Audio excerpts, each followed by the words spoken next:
Welcome back, everybody, to another episode of Bears Talk today. Now, this is kind of a little special episode that we got going on. You know, we did record the episode on Friday talking about the Thanksgiving game, but right after we recorded, in fact, right as I was pressing publish on that episode, the Bears did something that they have not done in their over 100-year history, as they fired Matt Eberflus during the middle of the year. To say I was surprised, I don't think would be a true statement because I really wasn't. Even though this is something the Bears have never done, I thought Matt Eberflus was just so especially inept at his job coaching that I thought it did warrant a firing in the middle of the year. But, you know, with the Bears, you kind of never know. They're kind of set in their ways. For sure. There was just, you know, the massive – we talked about it on Friday, the massive blunder that happened on Thanksgiving, keeping a timeout in his back pocket. And I think that was just one of the very many examples of Matt Eberflus kind of being in over his head as head coach. He'd been the head coach since 2022. The Bears have been one of the worst teams since 2022. It's been 2.5 years. He really didn't prove that he could be a head coach in that time. No, and I mean, I agree with you, Mike. I think definitely, each coach that gets signed has a certain amount of games or seasons to really prove themselves, and Matt Eberflus did not do that. And I think as well, with the in this 6-game losing streak, we have had it wasn't like we got blown out or it was just we were not good. Like, we could have won all of those games realistically if it wasn't for this trash play calling that Matt Eberflus did. And my reaction is kind of the same. I was expecting this to come, but honestly, with how I don't want to say stubborn the McCaskies are, but how old school. There we go. Old school, traditional. How traditional they are. I was thinking this would come January and last game gets fired, but it actually kind of brings a lot of hope to me because the Bears know that they're not going to get another first-round pick. Who knows when the next time we're getting a first-round pick in the draft, or number one pick. And they know they have a franchise quarterback on their hands, so it's important for you to take the moment while you still have it. So this does give me a lot of hope for change in the future. Now it's just going to depend on what type of changes they make from now until the start of next September. Yeah, I totally agree. We both talk about our admiration for Caleb Williams and how they have to take advantage not only of his career, but while he's getting paid on his rookie contract, right? Yeah. There's going to come a time in a few years where Caleb Williams is making $50, $60, $70 million if that's where the market's at. Yeah. And so right now you have the advantage of having him for much cheaper than he will be in the future. Additionally, there was a report that came out that after the Thanksgiving game in the locker room, Jalen Johnson went on just a rant, on a rampage against Matt Eberflus, cussed him out. I think, and Jalen Johnson is one of the best players on this team, if not the best player. He's a respected veteran. He's a guy that's been in the league many years. I think that he has a right, if he sees something that was, not going the way it should go. If Matt Eberflus is just regurgitating the same, we're going to adversity and we're going to overcome and we got to stick together. At the end of the day, it's just happened time and time again. It's the same thing. Yeah. And it's like we talk about with insanity. It's like they do the same things. And so I think the emotions boiled over. He's a great player. I'm sure he wants to be on a good team and go to the playoffs. And, he's never been to the playoffs. No. And it's not happening this year either. So the emotion boiled over. And I think that ultimately that was probably one of the reasons why they decided to cut bait right now, because I think they're looking at the way this locker room is going and they say, we're going to do more damage to this locker room keeping Matt Eberflus for the next 2 months than would be good for the team. So I do, again, hats off to the Bears for finally doing something they've never done. Fired Matt Eberflus. But today's episode is more so focused on the future. We are in the middle of a search for a coach. And it's good that we, I think, can have this search now. So I think the Bears can prepare themselves. They can, research candidates. They can, kind of feel it out. Obviously, come the end of the regular season, they could start interviewing guys and offering the job to certain people. But I wanted to talk with you, Justin, about some of our favorite candidates for the Bears position. Now, me and Justin have both made a top 5 list, top 5 candidates we want to become coach the most. We're going to go in reverse order. Justin, who is your number 5 candidate to take Matt Eberflus's mantle? And I know some people might be mad at me for this one, but I'm going to say Thomas Brown.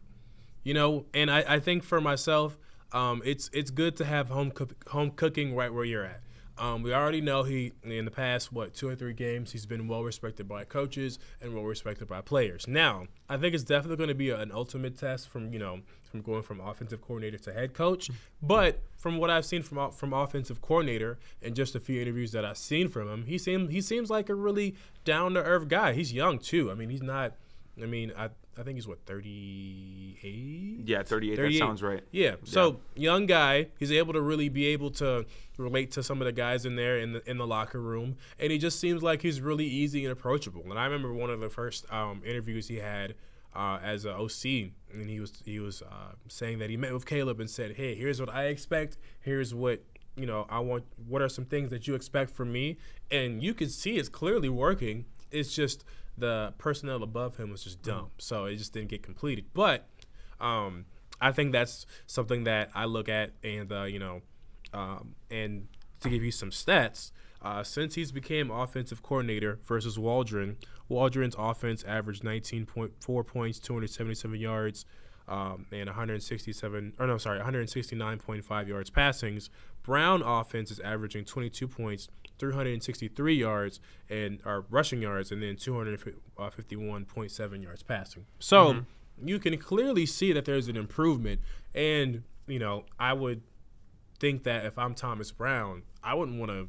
I mean, unless we go on like a 5-game winning streak and he looks like God himself, which is impossible. Right. I don't see him wanting to leave unless he just gets like a really good offer somewhere that he feels like he can be better than what he's already established here. I don't think any other team would give him a head coaching job other than the Bears. I do think that he would be definitely somebody they interview. So I'll say this: Thomas Brown is not on my list. I considered putting him on the list, but I thought of a couple things that deterred me from doing so. Number one, if Thomas Brown was the hire for the Bears, to me it would feel like the Bears kind of cheaped out on a head coach. It would feel like they took the easy route. They took the guy that was in-house, etc. Also, we're talking about a guy who 2 weeks ago was our quarterbacks coach. Then he got promoted to offensive coordinator. Then he got promoted to head coach. And I think that his rapid ascension maybe isn't sustainable. And don't get me wrong, you're absolutely correct. He's done a great job. Our offense has been significantly better. He's unlocked a different side of Caleb and DJ Moore and all those guys 100%. I also like the point you made where he is well liked. He's a former player. He worked under Sean McVay. Like, he's got a lot of good qualities, but I do think that he would be kind of a risky hire to go with. Just due to his lack of experience. Sure, yeah. And I do think that could bite the Bears in the butt. Yeah. Let me go with my number 5, and I'll shoot one for you, Justin. I'm going to go with my 5th candidate being Liam Cohen, the Bucs offensive coordinator. Now, he was a college quarterback, right? He was the Rams offensive coordinator in 2022. He's worked with Sean McVay. He worked with Sean McVay prior. I believe he was the wide receivers coach. Then he was the assistant quarterbacks coach. Then he was the offensive coordinator. Then he went to Kentucky in 2023 and was their offensive coordinator. Then he's been the Bucs offensive coordinator this year. And what I see with Liam Cohen, again, college quarterback, I think that's something that we're both going to highlight as being important. What's your plan for Caleb Williams? What we've seen with him and Baker Mayfield this year, to me, has been very eye-opening. This Buccaneers offense, I mean, Baker Mayfield is not exactly Patrick Mahomes.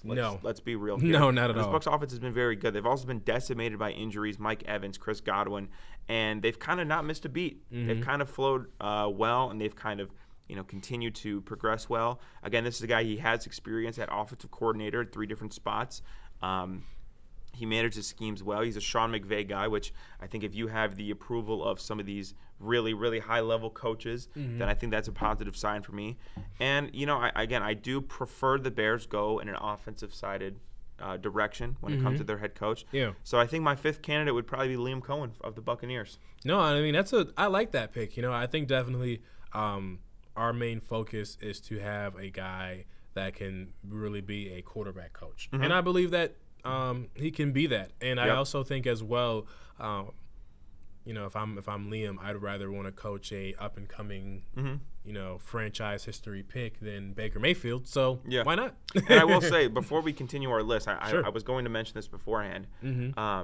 I think the Bears are in an attractive spot. Yeah. Like, I don't think I'm just coping. I don't think that this is just me being a Bears fan. I think legitimately a lot of the top candidates are very attracted to Chicago because of Caleb Williams. Yeah. Like, they already have – that's the hardest thing to get in the NFL is the quarterback. The Bears have the quarterback in place. Yeah. And I think that alone is going to set up a lot of people to put their eyes on Chicago. So, I didn't mean to interrupt. I just wanted you're to, good, dude. I forgot to say that earlier, but No, all right. I agree. Who is your number 4, Justin? All right, this one might be a wild card, but I'm going to go with Bobby Slowick, offensive coordinator of Houston Texans. Okay, all right. Obviously, this year, C.J. Stroud's not doing his best, quote-unquote, sophomore slump. But I still think he's a great quarterback. And I definitely think with the tactics and tools that he used for Stroud, young enough, Stroud and Williams are similar in a sense of how they came up. They have a team that's already been loaded with weapons, or they have a team of talent.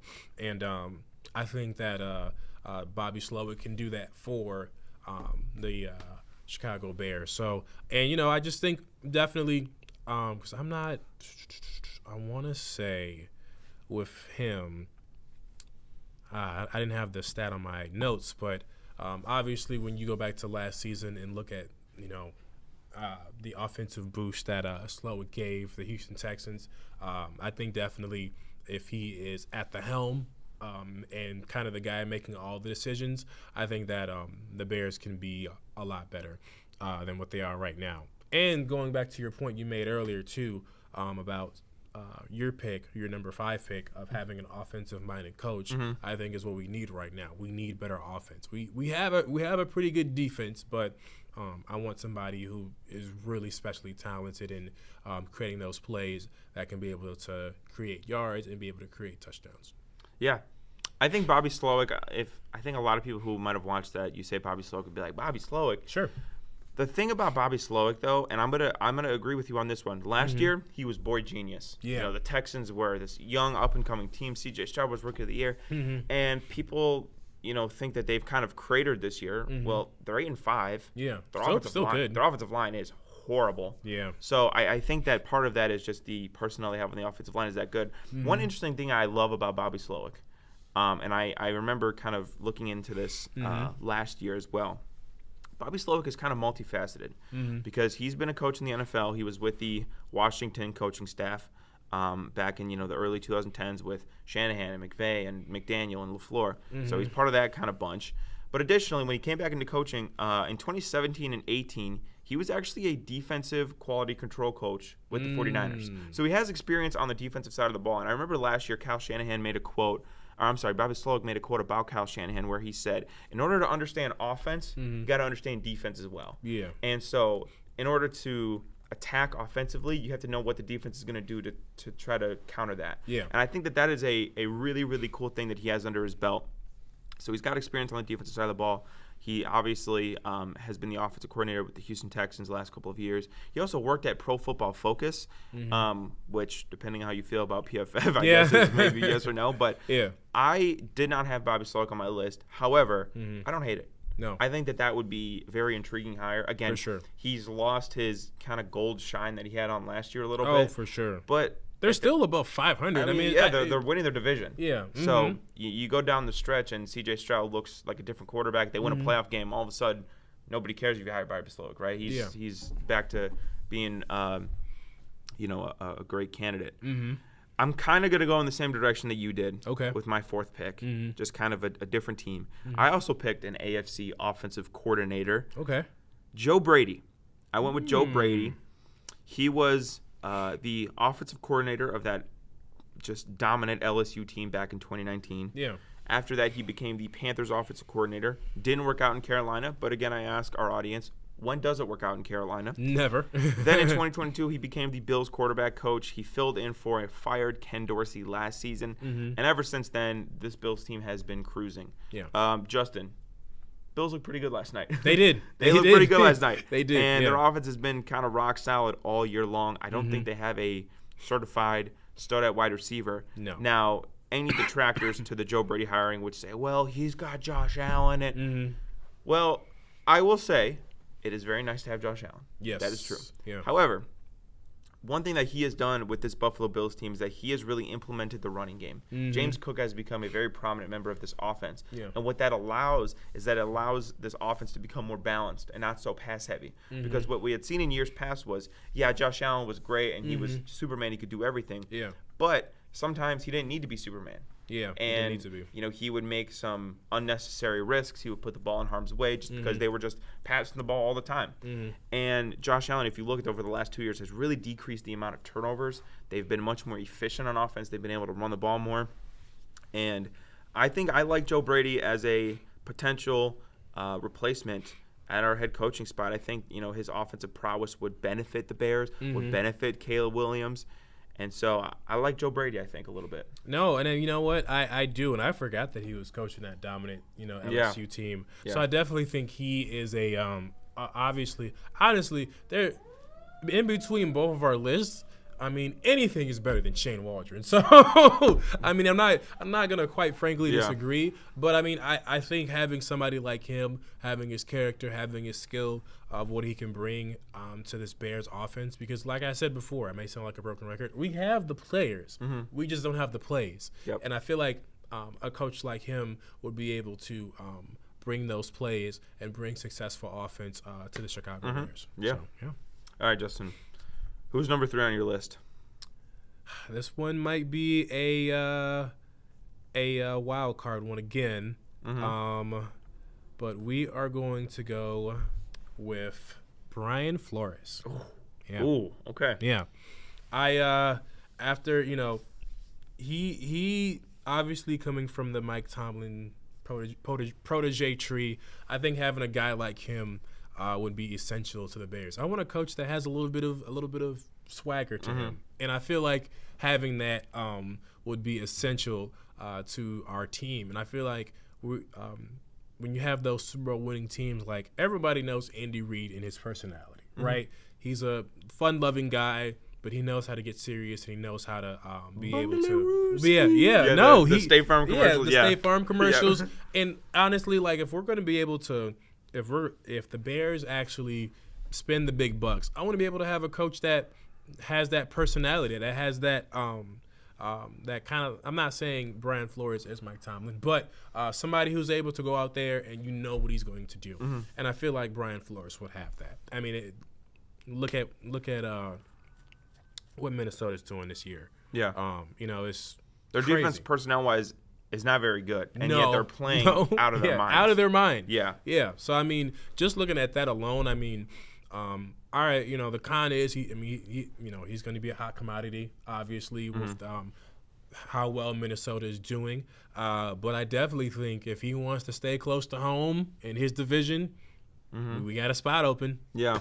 So I'll say a couple of things about Brian Flores. Number one, I think if the Bears hired Brian Flores, it would be, if you're talking about the last coaching cycle, it would be the most similar to when the Seahawks hired Mike McDonald, who was such a dominant defensive coordinator with the Baltimore Ravens, comes over to Seattle, and now the Seahawks are in first place in the West. They've won 3 straight. Their defense looks awesome. So in that regard, I like it. One thing that does worry me, however, is in Miami, the thing with Tua was weird. That was weird. Yeah, and I understand, there was reports that came out that he wanted Justin Herbert and the owner or the GM or whoever took Tua. I get it. He didn't get the guy he wanted. And to be honest, he's right because Justin Herbert was better. Yeah. But that whole thing with Tua was really weird. And to me, again, Caleb is the most important part of this team. If him and Caleb don't get along, like him and Tua didn't get along, or if something's weird there, to me that raises too many concerns. So I don't hate your line of thinking. No, again, I think that you're right. Like he's kind of got that Mike Tomlin he's almost like a drill sergeant, like a military guy. Like there's no funny business. No funny business. No messing around. We're just gonna be a clean cut, good fundamental football team that I like. And again, as a leader, I would probably like him a lot. But the quarterback thing, it just worries me. It's enough of a concern. However, for number 3, we kind of they say great minds think alike, Justin. Yeah. We're on the same path. We just maybe on different sides of the sidewalk. Sure, of course. For number 3, I went with Mike Vrabel. Wow. Mike Vrabel. Here's why. Mm-hmm. Mike Vrabel's a former player. He's a 3-time champ. So the guy knows how to win Super Bowls, right? Yeah, he does. He played under Bill Belichick and Tom Brady. He knows what greatness looks like. Of course. That's number 1. Number 2, he was the Texans defensive coordinator from 2014 to 2017. Those were like the prime J.J. Watt years. Nuts. Then he became the Titans head coach 2018 to 2023. Now, the Titans, during his tenure, I don't want to say they were a powerhouse, but they were contenders every single year. I mean, didn't they knock off the Ravens that year too? They beat the Ravens that year that Lamar won MVP in 2019. Yeah. They actually went to the AFC Championship game and almost beat the Chiefs. Yeah. Which, the Chiefs ended up winning the Super Bowl that year. That started, the run of dominance that we are still in, unfortunately. They're about to win 3 straight Super Bowls. But Mike Vrabel, to me, he is a guy who would bring a different culture to Chicago. Yeah. He would change the way that we are as a team. And again, I've emphasized Caleb Williams and I've emphasized, the importance of an offensive guy. I think in this case, it would make sense to bring in a guy like Mike Vrabel because the Bears, again, the locker room right now is weird. Yeah. The team is messed up. You need a guy to bring the guys together and get them to play. And Mike Vrabel has also, in the past hired Arthur Smith to be his offensive coordinator, who he struggled a lot in Atlanta as the head coach. He's doing pretty good as the OC in Pittsburgh. So maybe that's another guy that's just a good coordinator but not a good head coach. Yep. Again, I think Mike Vrabel would make this team serious. They would kind of bring them together. And he never really had a quarterback to speak of in Tennessee. I mean, Ryan Tannehill was okay. Yeah. I do think he got the most out of him. What he had, though, in Tennessee was he had Derrick Henry. Yeah, and that was a cheat code. It was a cheat code, and he knew the identity of that Titans team. He wanted them to be physical. He wanted them to be good in the trenches. Right. And that's what they were. And the Bears, they need help, especially on the offensive side, in the trenches. Yes. And so you got a guy who's going to prioritize the line of scrimmage, who's going to enforce a run game, who's going to change the culture of Chicago, who's, an experienced coach. He's won Super Bowls as a player. I like Mike Vrabel as a head coach hire for the Bears. He's been a popular candidate. I've seen him thrown around a lot. Would he be my number 1 pick? No. Yeah. But he would be a guy that I would like if the Bears hired. Yeah. So now we get into our top 2. And I have a theory that we have the same number 1, but I guarantee we don't have the same number 2. No, because mine's a little wild, but so is mine. so maybe. All right. Okay. All right, I'll go. So my number 2 that the Bears should hire, which might ruffle some feathers in the comments, but I don't care. Bill Belichick. Oh, why not? Why not? We've talked about it several times on the show about spending the big bucks on coaches who are interested. Obviously, last year Bill Belichick took the broadcast announcer route, and there's been multiple reports of him wanting to get back out there and coach, wanting to be able to be on the field again. Now, I definitely think that the cons there were some other reports that I saw from like ESPN saying that he might want to do more personnel, like front office than coaching. But if you're able to have him coach, to sign him to a deal, even if it's, I don't know, 2-year, 3-year, X amount of $1 million, you have to understand. A lot of people make this argument about the Patriots and, Tom Brady won the rings or Bill Belichick, but both of them had to work together in order to win those championships. It was a group effort.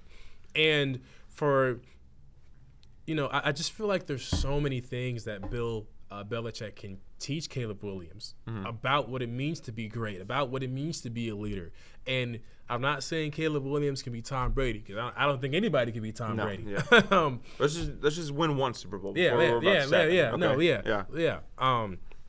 But guy has championship pedigree, years and years and years of playoff experience. I mean, this is the guy that you will want if he's available. He may say he wants to be available, and then come next offseason, he'd be like, actually, I was just kidding. Or I want to be that ESPN check is pretty good, so maybe I'll stay over and go on the Pat McAfee show every week. Yeah, exactly, right? But yeah, that's my number 2. I say, why not? I mean, if we're really gonna make a chance to win a Super Bowl or the next 5 to 10 years, this is what it takes. It takes a big time coach, and why not Who else but Bill Belichick, in my opinion? I like Bill Belichick. Mm-hmm. There's a lot to unpack with Bill Belichick. Oh, yes. One thing I'll say is people like to say, "Oh, without Tom Brady, he was made by Tom Brady." Do you realize Bill Belichick won 2 Super Bowls before Tom Brady? Exactly. People. He was the Giants' defensive coordinator during the Lawrence Taylor years. Yep. Lawrence Taylor, the greatest defensive player of all time. Mm-hmm. For my money, Bill Belichick has coached the best offensive player ever, Tom Brady, the best defensive player ever, Lawrence Taylor, and the best special teams player ever, Matthew Slater. Yeah. Adam Vinatieri is also the all-time scorer. Anyways, that's besides the point. Bill Belichick is one of the greatest defensive minds, is one of the greatest football minds, period. End of discussion. Yeah. My concern with Bill Belichick would be, you referenced the report that he would want some control over personnel and he would want some, he might want to be coach and GM. Yeah. I don't like that. Yeah, I don't know if that's going to work here. Yeah. One of the reasons that the Patriots were poor after Tom Brady left was because they hadn't drafted well for years. No. They had not. I mean, N'Keal Harry was a draft pick. Like it was a lot of misses. Yeah. And I think Belichick, the coach, is much better than Belichick, the GM. Mm-hmm. So I would say, all right, Bill, we want you to be our head coach. We'll pay you, X amount of dollars. Leave the personnel decision making to Ryan Poles. Yeah. And I don't know if Bill Belichick would relinquish that. Yeah. Because one of the most famous quotes ever from his mentor, Bill Parcells, is, if you want me to cook the meal, you ought to let me buy the groceries. And I think he would want to buy the groceries to cook the meal.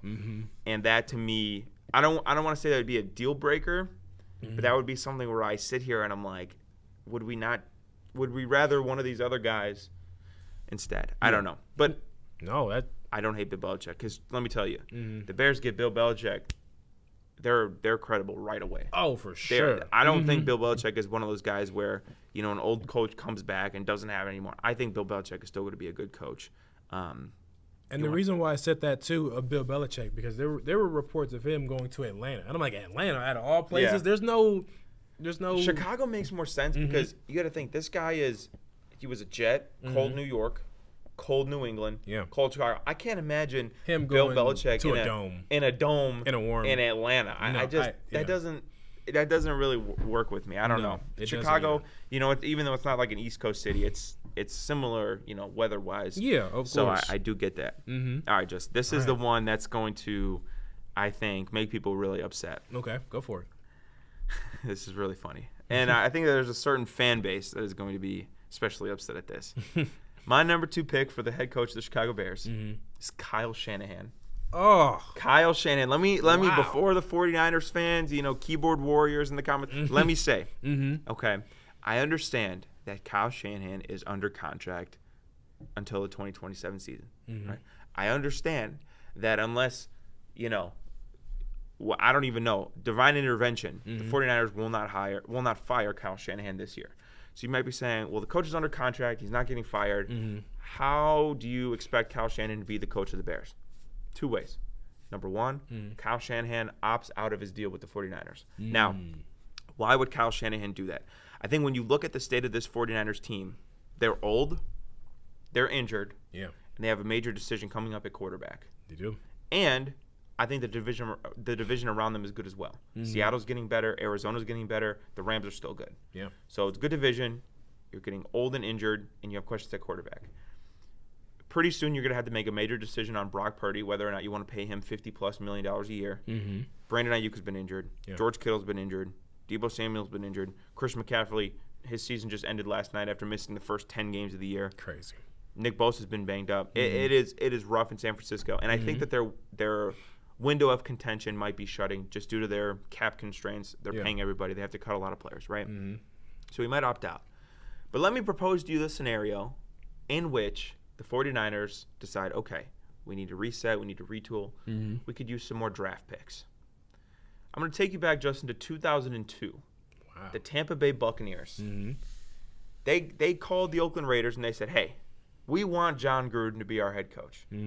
We'll give you a first-round pick and a second-round pick and some money. Crazy. And the Raiders said, yeah, we'll trade John Gruden. You know what happened that year? The Tampa Bay Buccaneers got over the hump. Yeah, won it. They won the Super Bowl, and they beat the Oakland Raiders in the Super Bowl. And I'm not saying that the same thing would happen to the Bears. I'm not saying that you hire Kyle Shanahan and you win the Super Bowl year one. What I'm saying is if you call the 49ers, the Bears are going to have a good pick in this year's draft, Justin. Yeah, they will. And I don't think a single player that the Bears could take, top 10, will be as impactful as Kyle Shanahan. Yeah. To me, this also kind of feels Andy Reid in Philadelphia-esque, where Andy Reid was a good coach. The Eagles were competitive every single year, but they just couldn't win the Super Bowl. And eventually, towards the end of his tenure in Philadelphia, it just fell apart. Like everything just kind of felt broken, and they fired him, and the Chiefs picked him up. And I don't know, how's he doing in Kansas City? Pretty good, right? He's got 3 Super Bowls. He's on pace to win a 4th this year. He drafted the best quarterback ever. Yeah. Well, maybe pump the brakes on that, but soon to be the best quarterback ever. The best quarterback in the league. Yeah, he's pretty good. And you know what? To their credit, the Eagles are doing fine too. They won a Super Bowl as well. They look like they're one of the best teams in the NFL. They might play him again in the Super Bowl. So sometimes breakups can be mutually beneficial. Yeah. Maybe the 49ers use this draft pick to, take a quarterback or take whoever. Yeah. It doesn't matter. I think if the Bears really care about winning, if the Bears are really down for whatever, you call the 49ers or you call Kyle Shanahan, maybe collude a little bit. Just kidding. Wink, wink. You call the 49ers and you get a deal done for Kyle Shanahan. Coaching trades are very rare. I was going to say, I don't remember the last time there was a coaching trade. It might have been John Gruden. Yeah. But again, that worked out. Also, you talked about Bill Belichick. I'm going to bring him up again. In 1990, what was it? Would have been 99, 98. Yeah. The Jets contractually had the rights to Bill Belichick, and the Patriots traded a first-round pick for Bill Belichick. Well, you think they missed that first-round pick? No. They got 6 Super Bowls out of it. Yeah. So, again, this is unorthodox. No article you read, Bears coaching candidates is going to have Kyle Shanahan near the top of the list. He's on the top of my list. Well, he's actually the second top of my list. I think the Bears need to be aggressive. I think they need to make a move and go do something that will shock the world, because that's what the best teams do. Yeah. They do moves like that. Wow. So, I believe we have the same number 1. I want to confirm it. So let's on the count of 3. I don't know if we do now. Now I think about it. Well, your number 1 might be in my honorable mentions. It might be in my honorable mentions, only because but we'll see. All right, you go with your number 1 first. Mine? Yeah. All right, my number 1 is Cliff Kingsbury. Now, I know what you're saying. Wowza. I get it. Why would Cliff leave when he has another generational quarterback at his hands and the Commanders are doing really well? You got to look at his history books. He did spend time with Caleb during his senior season as an offensive analyst at USC. There's a connection there. And I'm not saying that connection is stronger or weaker than what he may have with Jaden Daniels right now at the Commanders quarterback. But I think he would be an electric hire. And I think if you have somebody that you have worked with before, especially in your football career, the connection will be there. Now, did we try to sign him last season? We did. And who do we hire? Shane Waldron. Yep. So there is a lot of cons behind this, because why would he leave? He already tried with the Bears. But I think if you are able to come back around and say, hey, we messed up. We're sorry. Yeah.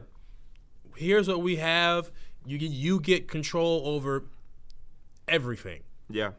I think we can be able to have a more lucrative, attractive spot for him to wanting to be able to take the reins. I'm not saying that, if the Commanders win a playoff game, I know that he's going to get a lot of looks everywhere else because of how good the Commanders are doing. But, I think Chicago is a lucrative area. I think our team is very lucrative. And I think if you're looking at just names on a roster, our roster is better than Washington, even though, yes, our record's not the same and, the Commanders are doing really well. The truth of the matter is the Commanders are kind of crappy against teams that are above 500. Yeah. I don't know what their record is, but it's not that great. So when you and if you look at all of our games this season against 500 teams, we've gotten pretty close. So imagine a Cliff Kingsbury being like, all right, I'm going to take over the reins here, and this is why, and actually show you guys the ropes. You already have Caleb Williams, somebody that you personally know. I'm assuming they have a good relationship and things haven't fallen off since, the past year and a half. But that's why I named them as my number one. And I feel like I already know who you're going to say is your number one because you've been talking about it all season. Can I ask, why didn't you put Ben Johnson in your top 5? What's the – and I think there are cons for sure. Sure. What are your cons for Ben Johnson? It's almost – for me, it's like the more that the Lions win, the harder it will be to get him. So you think he's too big of a fish? Yeah, I think he's too big of a fish, especially if they win a Super Bowl or if they go to the Super Bowl. Because he's not replacing. Well, that is the risk I will say with Ben Johnson is not only will he be the most attractive candidate out there, but if the Lions go to the Super Bowl, it's highly unlikely that the Bears hire him until after the Super Bowl. In which case, you would have to really, really be certain that he wants your job because if you wait and you miss out on one of these other candidates, I mean, you could really be – I mean, that's kind of what happened to the Commanders last year. It worked out because Dan Quinn has been nice. Yeah. But the Commanders and the Seahawks were the last two teams that hired head coaches, right? They wanted Mike McDonald and Ben Johnson. Both of them would kind of have been okay with either one. Yeah. Mike McDonald chose Seattle, and then Ben Johnson chose to go back to Detroit. Yep. So the Commanders were kind of felt scorned by that, and then they picked up Dan Quinn. So there is risk in waiting. But to me, I think that would be worth it. He is one of the best offensive coordinators in the NFL right now. Not only that, but he has led the Lions to become one of the best offenses in the NFL. They have had a clear vision on offense. They've had an identity. Yeah. And not only do I think that he is a good scout in terms of he knows what he wants in terms of players, but you talk about what Dan Campbell has done to Detroit, built that great culture. Yes. And I think that he could be a great byproduct of that culture, bringing it to Chicago.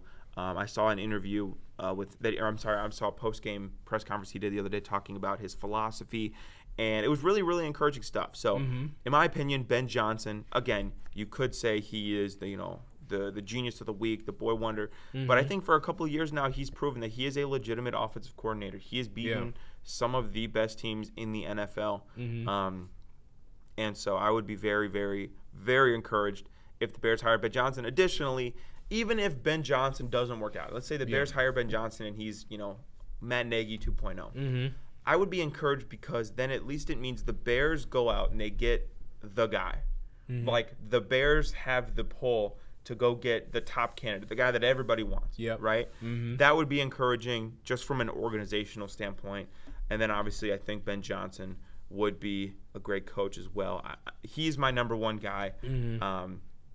Kyle Shanahan, that's kind of more of like a hope, a wish, and a prayer. Yeah, he's not really a candidate. He's kind of like I want the Bears to do this to get him. Ben Johnson is far and away my number one candidate for the Chicago Bears. I truly believe that he is an innovator offensively. I believe he will prioritize the offensive line, which is something that the Bears have neglected for so many years now. Yeah, and I think that he would be truly spectacular for the Bears. I want to talk about a couple of other names I'll kind of throw out for you. And I had an honorable mention list that I didn't put. You mentioned Thomas Brown, Bill Belichick, Brian Flores. So I'm going to shoot you a couple other names. Okay. Justin, what do you think about John Gruden? Because a lot of Bears fans on Twitter really want John Gruden. And I have my thoughts for sure, but. Yeah, every time I think of John Gruden, I think of his TikToks. Got me feeling nicey. Yeah. 264 yards. Oh, yeah, baby. Jared Goff, 18 of 18. Yeah. He's a character. I mean, and honestly, I wouldn't be mad about that either. He's very passionate about the about the game of football. And just, from seeing him on, obviously after his coaching years on ESPN, and he has a lot of knowledge for the game. Yeah. And I feel like if you were to have if he were to have somebody that's a young and up and coming quarterback like Caleb Williams, that it could be beneficial.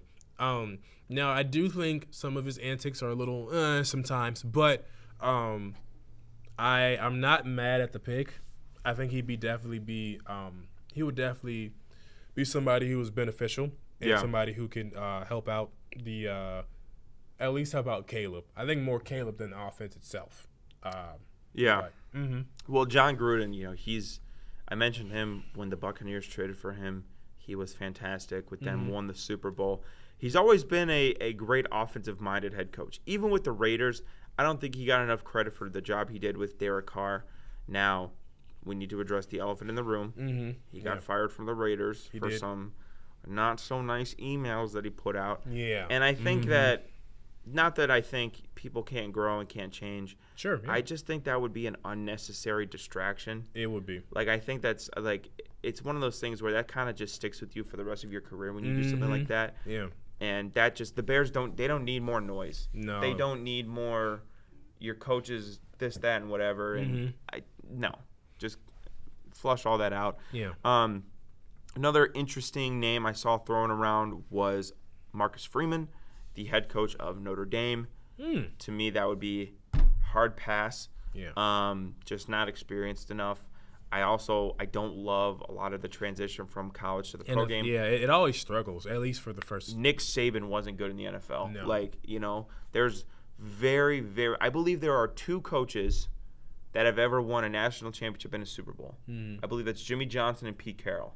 Yeah. I don't think there are any 2. No. So you're playing against the odds here. The college game is such a different game, and I know I'm hypocritical because I've sung the praises of Jim Harbaugh, and I've said I wanted Jim Harbaugh last year. Well, the difference is that Jim Harbaugh also had NFL experience. He was awesome with the 49ers, right? And so, yes, you can hire a college coach, and yes, they can be really good.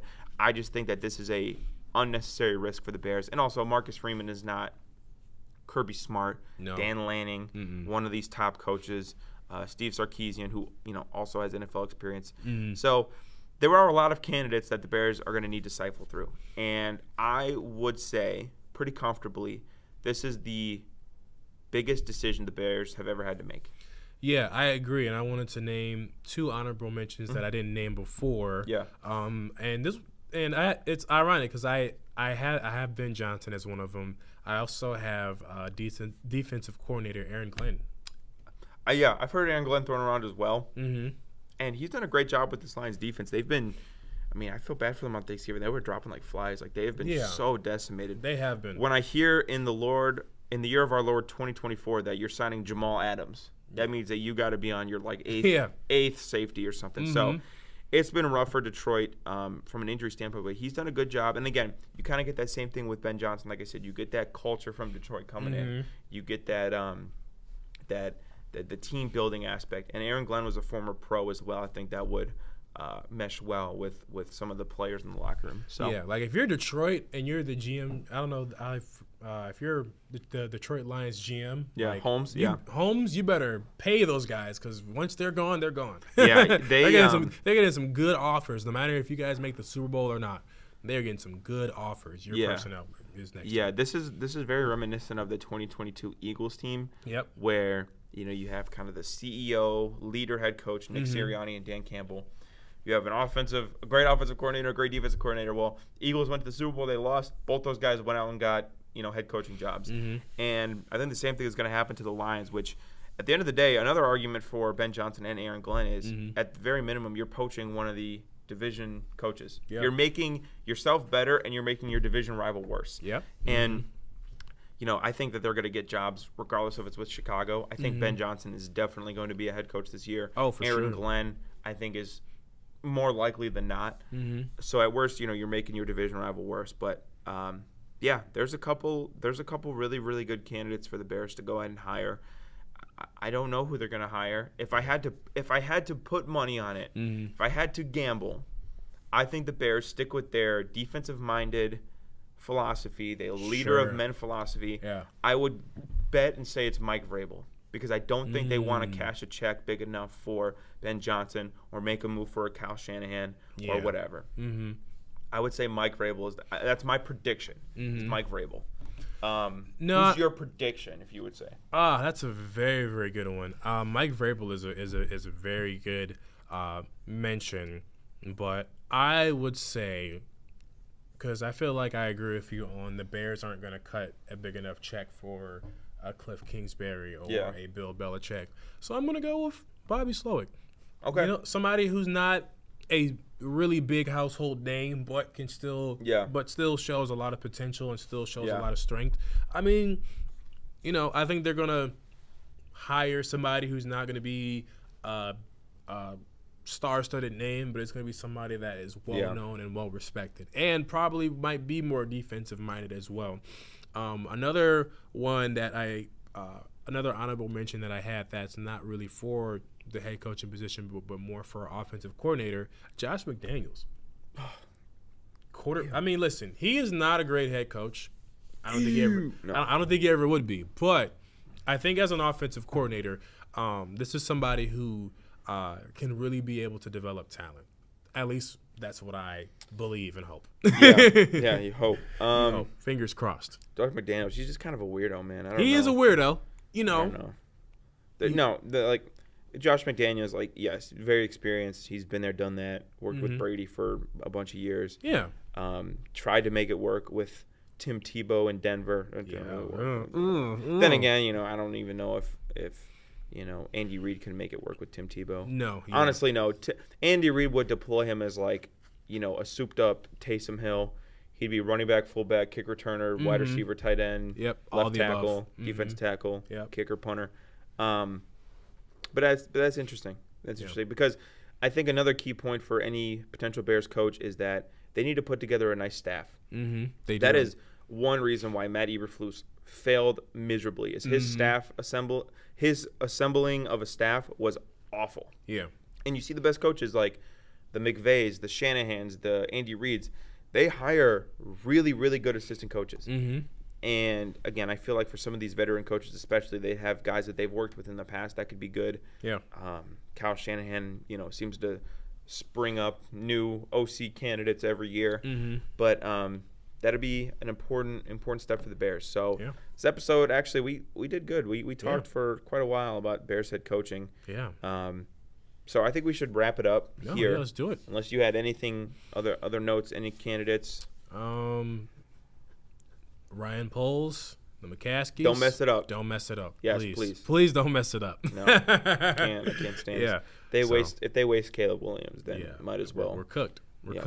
We're cooked. Chat, we're cooked. And hey, by the way, also, if you want that nice stadium, if you want that dome stadium in Arlington Heights or by the lake, you need to win some games. Yeah. So pay the big bucks for a head coach, and you'll win some games, and you'll get that new stadium, and then once you're in the dome and you got this, you're good, man. You're good. To go. Yeah. All right, but I think that'll wrap it up for this episode of Bears Talk today. I know kind of a special edition episode. We will hit you guys next Monday after the Bears play the 49ers in San Francisco. Hopefully the Bears are trying out for their new head coach, Kyle Shanahan. But thank you guys for watching. Thank you guys for all the support. We had about 200 viewers on this live stream. Really, really awesome. Appreciate you Thank guys. You all. And we will see you guys next week. All right, see you. Peace out.